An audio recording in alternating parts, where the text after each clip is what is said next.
There's people from all walks of life at Wedge, and we're all side by side in the community. It's a place of relaxation and catching up with mates that you generally would only catch up with when you're at Wedge.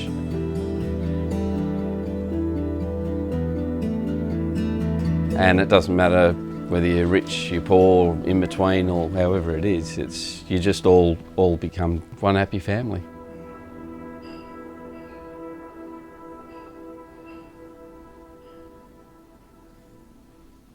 My name's Brad Glue. I'm President of the Wedge Island Protection Association, and welcome to my shack this morning. So I started visiting up here with a friend from school back in the late 80s, and then I met my partner Tanya, and the rest is history from there.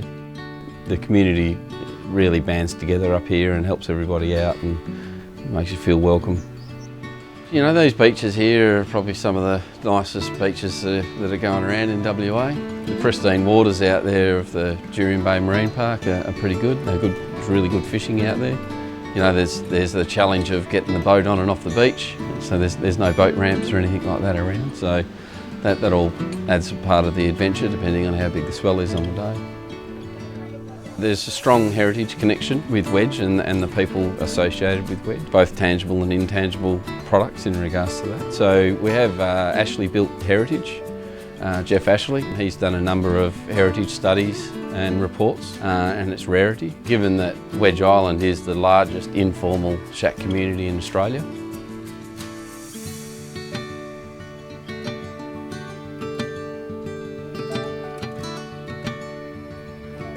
The first shacks were built here in the mid-40s, just from local farmers that would come down and holiday in the area and go to fish. So, you know, we have our own firefighting equipment here that has all been manufactured and maintained and built by the community, including a small fire truck that we've got here. We've got a number of utes, trailers and the like that's all maintained and serviced through here. The first aid post is manned by volunteers that are up here that have nursing background. All the equipment inside of it is all fundraised by the community. It's all sustainable power that runs that first aid shop through a 1 kilowatt solar system that's on the roof and down through to batteries and an inverter. You know, they're just some of the things that the community we've done over the years and we've funded, and we'll continue to fund those.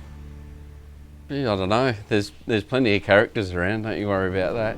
You met any of you? Yeah? I haven't met her, but yeah, I know.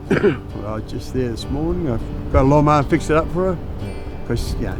I was going to tell her to do it herself, but she didn't want to. So I said, I'll fix it for her. Now she can go mow her own lawn. You can go fishing, just do what you want to do then, type thing. But I can't really complain about nothing really. Just my wife does, because she reckons the track's a bit rough. As you would have noticed coming in, bouncing, bump, but that'll get fixed up and tidied up eventually, I think. So yeah. Hey Annie. How are you? You have seen our first aid post. We call it a pie shop. Yeah. It's up here. The fire shop. Do you know what pie shop, PIE means? Physical injuries and emergencies. If anything wrong with your brain, I wouldn't worry about coming, because nobody could look after that. Yeah. This little place has been here since 1984. Hasn't improved much, but it's seen a bit of action. We've had the helicopters 68 times. When did the road start? A few years back? 12 years ago. 12? Was I that old? Yeah. You should have come here last night. Oh. Well, we had a lovely old night, didn't we? Better than going to parties, I'll tell you that. Most people have been very helpful over the years, very thoughtful. You don't even have to ask half the time, they just know you need it. Like Brad knows my lawn needs cutting today. And did you hear that, did you? Yeah, I also heard your lawnmower's been fixed, so it should be ready to go. Mind. This is the old bar. This is where we get a lot of people turning up thinking it's actually a bar. It's different. So that's me 4-string, that's me 3-string, and I'm making a 2-string down the shed. And that's out of a macadamia too. Every year, aren't you? 3 stings. Yeah, that's right.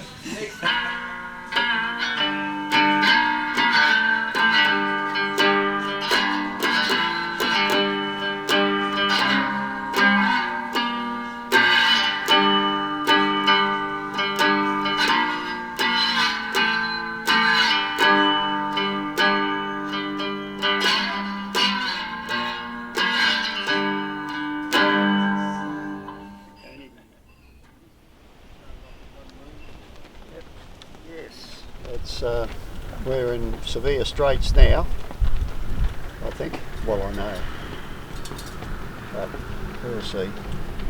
Won't we, Brad? We will Yeah. fight it out to the end, Noddy. The bitter end.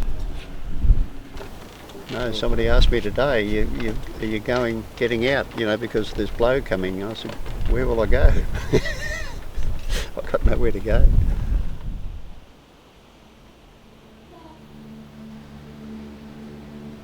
Over the years, we've obviously had to go through the process, and we've had a number of different levels of licence and lease arrangements. So in '95, the leases first came out, they were around the $500 mark. Keep in mind that you only own the shack, you don't own the land on it, it's still Crown land. And that has progressed along all the way through until 2 years ago when Parks and Wildlife decided to change it through to a licence that would be full cost recovery. Through CPI, our fees did increase, and now it's quite apparent that they're using market forces to force out those people within the community that can't afford to keep hold of their shack. So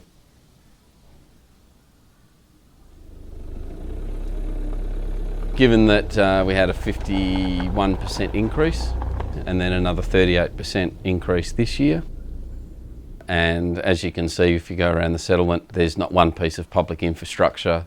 The road's been in place to get the public in here for 12 years now, and there's still no public infrastructure. So that's one major issue and hurdle I think that the department and the government as a whole need to combat. If they want to be forcing people to pay that fee rate, then there needs to be some long-term tenure provided. We're always, as the association, putting up solutions in what we feel are the solutions in regards to overcoming some of the hurdles. You would think that a government department that's had control over the settlement for 25 years still has no plans on what they actually want to do with the area. Yet this year they'll be receiving a revenue of $1.3 million. So you would assume that over the years that we've had a licence, it's 18, 20, probably $30 million that has been pumped back into the state revenue or into the department just through licence fees. We've got a number of shack sites that were lost last year, so 5 shack sites that were demolished by Parks and Wildlife.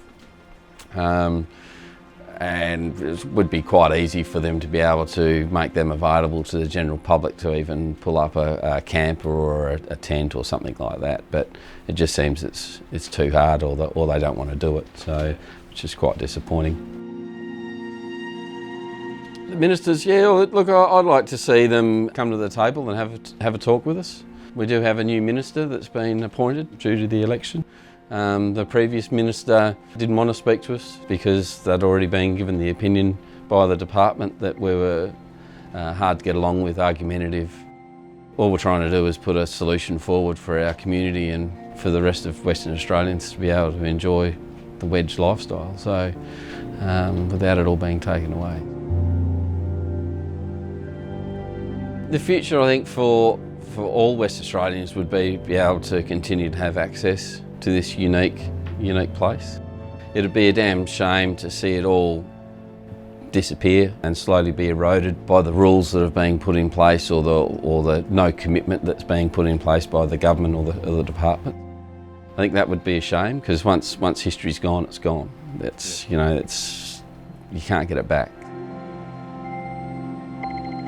We're advocating fairly strongly in regards to trying to open up the area for general public to come in whether that's either through day use areas, camping areas, shack stay experience, all that sort of stuff to be able to, so that everyone can actually get in and enjoy the place. So I'm pretty sure that if you had the opportunity, there'd be plenty of people around town or around Perth or WA that would probably jump at the opportunity to be able to do that. Yeah, So for sure.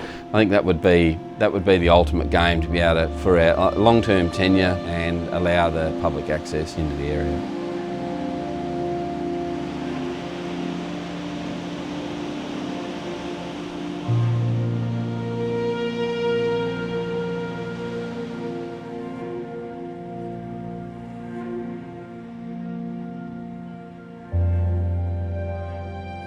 I think everyone's here for the same reason: enjoyment, that community feel, and just relaxing and taking in the coastal experience. You know, down in Perth you have different suburbs and different profiles of people, I suppose, but here at Wedge everyone's you're a Wedge shack owner. So, and it doesn't matter whether you're rich, you're poor, in between, or however it is, you just all become one community and one happy family.